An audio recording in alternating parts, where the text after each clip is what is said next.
So I wanted to tell a funny little story of something that happened to me at a flea market several years ago. We'll call it like a best of the worst. So I'll be releasing videos like these in the future. No real set time frame on them. Like the best of the worst of Craigslist, of flea market, of garage sale. But this one took place at a flea market several years ago. And I've got to tell you, this is probably one of the most asinine things I've ever had happen.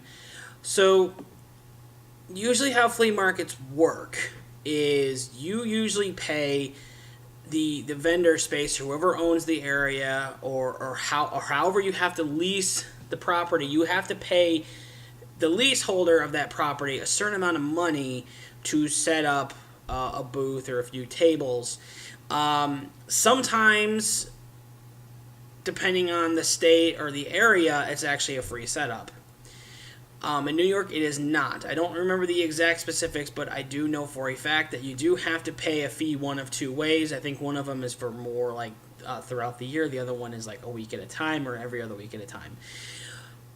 But it's still understandable that it, compared to what you have to pay for it, the opportunity to make a lot of money, of course, is right there. Hence the reason why people usually do flea markets every single week, because that's how they make their money for the week.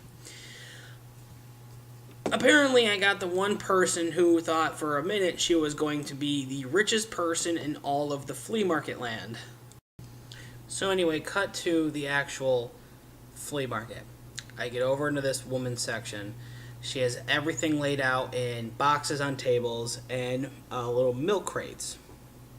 And I noticed one of the milk crates is about half full with Nintendo, Super Nintendo, and Sega Genesis games. So I start going through them, and I have like a little pile going. And then she just kind of sneaks right up on my right-hand side, and she says, "Oh, are you planning on buying those?" And I'm like, yeah. I was thinking about it, just kind of making a pile right now, and we'll probably whittle them down if I decide to get a lot. She goes, "Oh, okay," and like a very questioning, almost like disappointed or pissed off tone. And then I watch her take her phone out of her pocket, and then she starts examining each one of these games and starts typing something in. So I'm figuring she's putting in prices. So I ignore it and go back to looking for the games. And then I pick up one game and I look at it and I put it back down. She goes, "Oh, did you want that one? I could probably do a good deal on that one. Nobody seems to want that one." And I'm like, "No, I don't know if I have this game or not." And she goes, "Oh, okay. Well, I'm just kind of hoping people actually buy something." And it's at this point I realize this is not going to be a very... It's at that point I realized I'm not really going to be getting a good deal. This lady, to me, made me feel like I was an inconvenience to her. Keep in mind that when I went over into her little area, she didn't say hello, good morning. She literally just walked right up to me and in a very condescending tone asked me if I was going to be buying any of her crap. So I'm done looking through the games, and at this point she has taken the stuff I wanted back with her over to her little lawn chair, and she's still looking up stuff on her phone. And I'm like, "Did you have a price in any of those games?" She goes, "I'm still looking them up. Hold on." And I'm going, "Oh, okay. Are you looking on eBay?"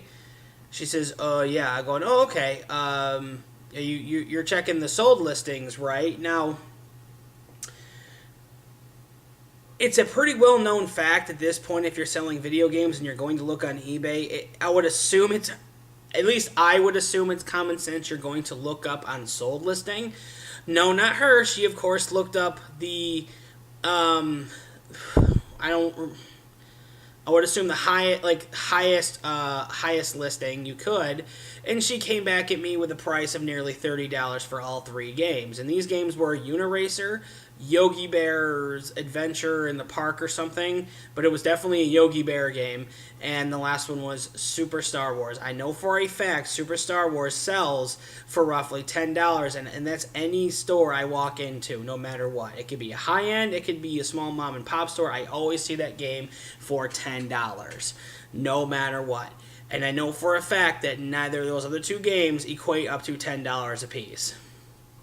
And I said, yeah, I'm not thinking $30 on all three of those. She goes, oh, well, how much were you thinking? And I'm like, well, and it's at that point I pull out my phone and I go through price charting, and I said, well, Star Wars is about a $10 game-ish, depending on, give or take $1 or $2. The Yogi Bear game, I think it was around $4 or $5.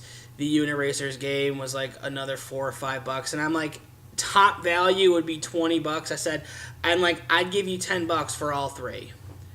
She says, oh, absolutely not. These games on eBay go for 3 times that. And I said, no, I understand that. However, this isn't eBay, and those are not the accurate prices. So I'll admit, I kind of lost my temper a little bit. But at this point, she had already made me feel like I was inconveniencing her simply by walking over into her little area. And then she made me feel bad simply by hitting me with a high offer and wouldn't even entertain any kind of haggle. And the thing is like, if you're going to set up for things like this and you don't already have like a broad price set in your mind for this stuff, then you really have no business to be setting up there at all. Nor do you really have any business to argue with other people when it comes to price. If you haven't set the time aside to figure this stuff out, then you really don't have a reason to argue with people. They're going to these things to try and pick up really cool stuff for as cheap as humanly possible, okay? You're not an eBay store. You have no business trying to sell it for eBay prices, especially on the highest end. It doesn't work like that.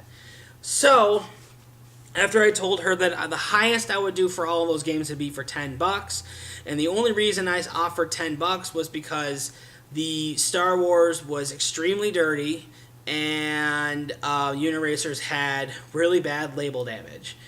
And I would have offered $15 if this conversation would have gone a little bit better, but considering the fact that just her general tone and her demeanor really pissed me off, I hit her with a low price of $10. You can put your hate comments down below. So I'm like, you know what? I'm going to have to pass, unfortunately. And I'm like, thank you. Have a good day. And as I turn around and walk away, I hear her take those games, and she just dunks them back in the crate, and then she goes off and she makes little snide comments, one of which I heard while I was walking away. I'm not going to repeat it for the sake of language, but I'll tell you this, it did not bear repeating out loud, and nor was it necessary. So I know I shouldn't have, but I turned around and I'm like, you know what? Maybe if you treated people a little bit nicer and not as much of an inconvenience, you might have been selling some stuff today. But if you're going to sneer and cackle and treat every single person that comes over here like they're an annoying customer, I can promise you, you're not making money today. I can promise you that. She kind of was like, whatever, leave, get out of here, you don't want anything. She was pissed off, but I can clearly tell what I said got under her skin. So, let the point be made, okay, if you're going to sell stuff at a flea market or a garage sale, have a vague idea of what you're selling it for. And if you're going to resort to using eBay, which I don't normally have a problem with, please use it correctly, okay? You have no business going high-end on anything, considering the fact that everything I was pulling out is not a highly sought-out item. So that's this story, like the best of, worst of, or however I want to call it.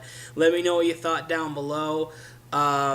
Question of the day, if anyone still likes doing questions of the day. What would you have done in that situation? Clearly, I would not have used violence because I do not feel that a man should never raise his hand out of anger towards a woman. But I was definitely not opposed to throwing something at her. But anyway, let me know what you think down below and maybe your worst of. And we'll see you later.